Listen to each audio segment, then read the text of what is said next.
স্বামীজি বলেন, কর্ম করে যাও, ফলের আশা করো না, ফল একদিন পাবেই তুমি।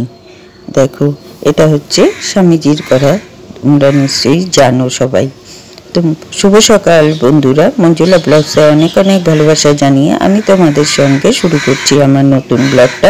তোমরা কেমন আছো? আশা করছি খুব ভালো আছো, আর তোমাদের ভালোবাসায় আমিও খুব ভালো আছি।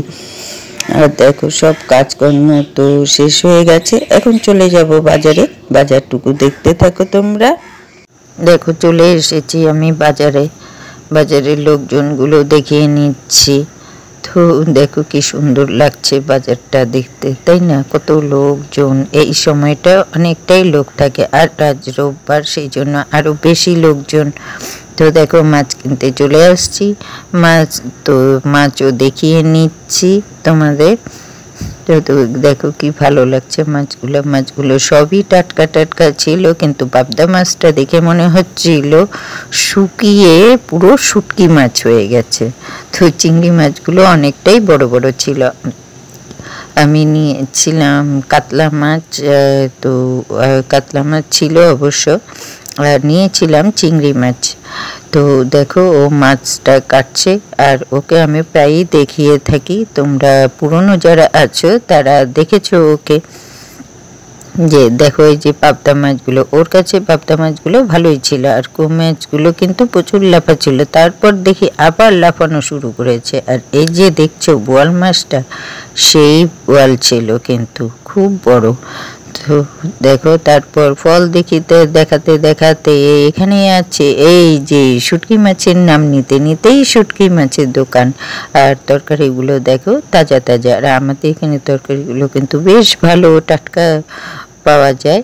তরকারিগুলো খুবই ভালো লাগে, কাঁঠাল টাঠাল সবই আছে। তো আমি একদিকেরই ভিডিও করেছিলাম মশলার দোকান। এখানে না অনেক কিছুই ওঠে, কিন্তু ওই সাইডটা আরও ওইদিকে আগিয়ে গেলে, যেদিকে মাছ কিনতে গেছিলাম, সেখানে কিন্তু জামা কাপড় সব অনেক কিছু ওঠে, বিশেষ করে রোববারে। আর তারপরে এসে নিয়ে আমি তরকারি কাটতে বসে গেছি। এখানে কাটছি আমি, ছোট ছোট পটল ছিল, লোকাল পটল একজন দিয়েছিল, তো সেটাকেই সেটাকেই কুচি কুচি করে কাটছি, যে আলু দিয়ে ভাজা করব। আর চোকলাটা কিন্তু চুলি নেই, যেহেতু একদম কচি। আর বসে পড়েছি আমি সেলাই করতে। এখানে কি সেলাই করছি লাস্টেই দেখতে পাবে। আর আমার ভিডিওটা কিন্তু প্রায় শেষ হয়ে আসছে, মানে কি, সেলাইটা দেখিয়েই আমি ভিডিওটা শেষ করব। তো আমার ভিডিওটা যেখান থেকে দেখছো তাদেরকে অসংখ্য ধন্যবাদ, আমার দেশের বা বাইরের। আর আমার ছোটদের বা বড়দের অনেক অনেক ভালোবাসা, আর বড়দের প্রণাম। আর আমার পাশে থেকে বন্ধু হয়ে যেও একটুখানি, যদি কোথাও একটু ভালো লেগে থাকে আমার ভিডিওটা, আমার পাশে থেকে বন্ধু হয়ে যেও। এর আগে বলতে আমার ভুল হয়েছিল, তো সেটা ঠিক করে বলে নিলাম, সেই জন্য সরি চেয়ে নিচ্ছি। আর এখানে দেখো, জামাটা আমি সেলাই করে নিচ্ছি, করে নিয়ে তোমাদের ফিনিশিংটা দেখাবো যে এটা কেমন লাগে। না, এটা রেডিমেড, কিন্তু আমি ওপর দিয়ে সেলাইটা, যেহেতু একটা করে সেলাই ছিল, সেই জন্য আর একটা ডবল সেলাই আমি দিয়ে নিচ্ছি। আর আমি এরকম ধরনের সেলাই কিন্তু টুকটাক করেই থাকি, আর আমি যখন লাইভও করি তখনও কিন্তু আমি কিছু না কিছু কাজ করতে থাকি, বুঝতে পেরেছো? তো এটা হচ্ছে আমার অভ্যাস, যে আমি বসে থাকতে পারি না, কিছু না কিছু করতে থাকি। হ্যাঁ, সারাদিন কাজকর্মর পরও কিন্তু এগুলো করে থাকি আমি, কিছু কিছু কাজ, মানে যখন দেখি টুকটাক করে একটু কিছু, ধরো কিছু ছেড়ে গেছে, সেটাও আমি সেলাই করি। অনেক কিছুই সেলাই খুলে যায়, এটা সবার ক্ষেত্রেই হয়, কার ক্ষেত্রে হয় জানি না, কিন্তু আমার ক্ষেত্রে সেটা হয়, নতুন জিনিসেরও সেলাই খুলে যায়। আর আমি তো সেরকম না, আমি পুরনো জিনিসও সেলাই করে পরি, যে নতুন এনে এনে সবসময় পরবো সেটা আমার হয়ে ওঠে না।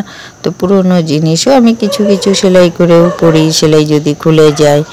আর কেমন লাগছে এই কুর্তিটা, সেটা তোমরা কিন্তু কমেন্ট করে বলো, ঠিক আছে? দেখো, সেলাইটা ওখানে আর একটু চাপাতেও হয়েছে। শুভরাত্রি, টাটা।